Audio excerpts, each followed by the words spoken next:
And Moses joins us for First Second Sports. And Moses, tonight, big game at the Civic Center. We got Olympic women's hockey players coming in to play some local boys. Yeah, you know, it's exciting to be around this. You know, it just makes you, just kind of wait till February comes. The Olympics are here, all that stuff. But you know what? It wasn't just about the hockey. The ladies were playing earlier this morning.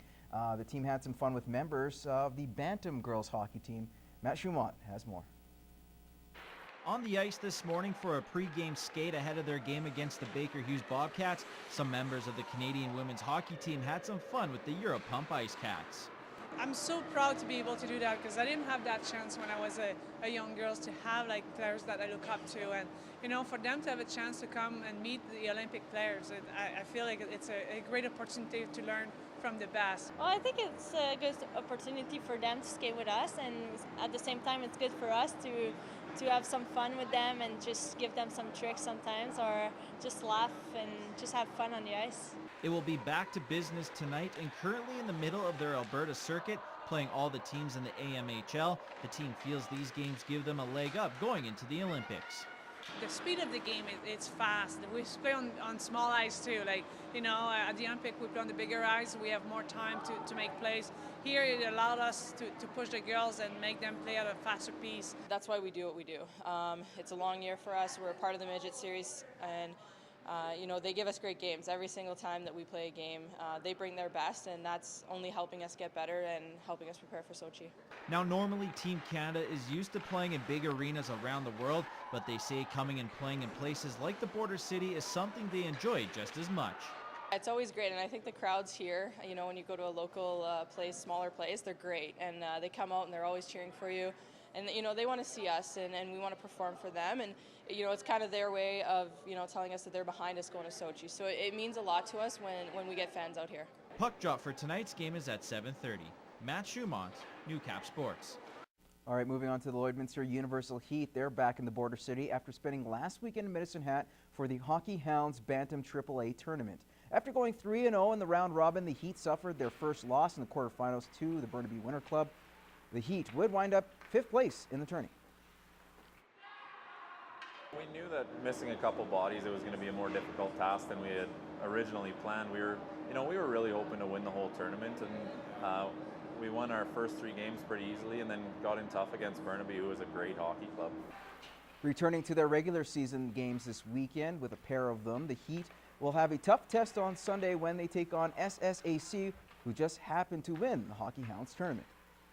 They definitely plateaued there, and some good things were clicking for them. So, like you said, KC is going to be a little bit weaker, but when we get up against Southside, it's going to be a real test. We're going to have to get pucks deep and throw the body around for sure.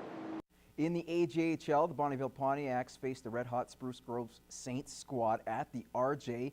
The Yaks on a 3-game slide, looking to avoid digging themselves deeper near the AJHL North Division basement. The Pontiacs would drop this contest by a score of 5-3. With the win for the Saints, they vault into top spot in the North Division for the time being. Bonneville will begin a 4-game road swing starting tomorrow night with back-to-back games in Grand Prairie. In Junior B action, the Lloydminster Bandits were in Onion Lake to face the Border Chiefs, and the boys get the job done. 5-3 is the final. Bandits improved to 12-1, 0-1 on the year. They head to Vermilion tomorrow night as well to face the Tigers. All right, to women's basketball, the Lakeland Rustlers struggles on the court of late comes as no surprise, as turnovers have plagued the Rustlers squad that on paper should be better than their 3-4 record indicates. The team is going through its final preparations for their games this weekend. 4 points are on the line against 2 Southern Division opponents, starting Friday against Satan, Saturday versus Olds College. Last week's game in Grant McEwen saw the Rustlers sport a -29 in a assist-to-turnover ratio. Head coach Chris King believes the struggles have become mental. I think now that they know they've been turning the ball over, that's all they're concerned about, and it's making their decisions even worse. So this week we clipped a lot of tape. They watched a lot of positive reinforcement when we ran our offense good, when things are good, and we tried not to show the 150 turnovers from the last 2 games. So I feel like the girls are starting to find a little bit of chemistry on the court, which hopefully helps.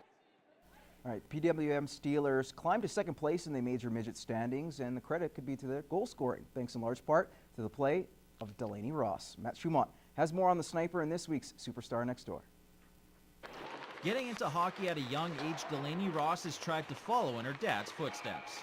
My dad was a hockey player and he loved the game, so he put me in young and I just grew to love it. Delaney has been on fire all year, tallying 19 goals. She also leads the entire league with 38 points in 15 games. I've been doing the same stuff off ice and on ice before every game, mentally prepared to go out with the win and get more points, I guess. And my line mates really helped out a lot with that. She's has an offensive gift and a knack for scoring. She knows where to be at times to pick up pucks that can put her on a quick break. And she's got a great release and a great shot. Now, as for what she wants to accomplish in the long run, Delaney says she would like to see herself playing hockey in the States. When I'm done playing Steelers, I want to go and play NCAA, hopefully, and I don't know, see wherever I get from there. Matt Schumont, Newcap Sports.